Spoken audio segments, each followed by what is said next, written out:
విశాఖ జిల్లా కాంగ్రెస్ పార్టీ కార్యాలయాన్ని ఆ పార్టీ ఉత్తరాంధ్ర ఇన్ఛార్జ్ రాకేష్ రెడ్డి ప్రారంభించారు. జగదాంబ సమీపంలోని ఎల్లమ్మ తోట వద్ద కాంగ్రెస్ పార్టీ కార్యాలయాన్ని నూతనంగా నిర్మించారు.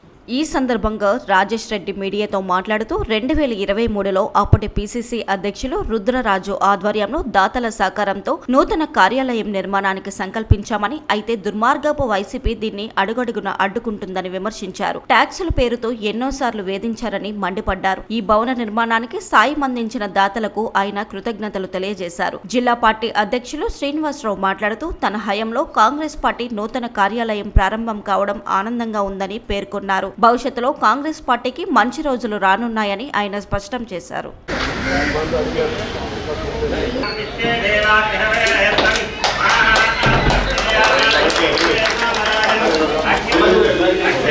ఈ కార్యక్రమాన్ని శ్రీకారం చుట్టినటువంటి ఆ రోజు ఉన్నటువంటి పిసిసి ప్రెసిడెంట్ రుద్రరాజు గారు అదే దాన్ని ఇంప్లిమెంట్ చేస్తూ అన్ని విషయాలు కోఆర్డినేట్ చేసి తీసుకెళ్ళినటువంటి ముఖ్య నాయకులు ఈ ప్రాంత ఇన్ఛార్జ్ అయినటువంటి రాకేష్ రెడ్డి గారు. పార్టీ ఆఫీసు రెనోవేషన్ అనేది 2023 జూలైలో ప్రారంభించడం జరిగింది.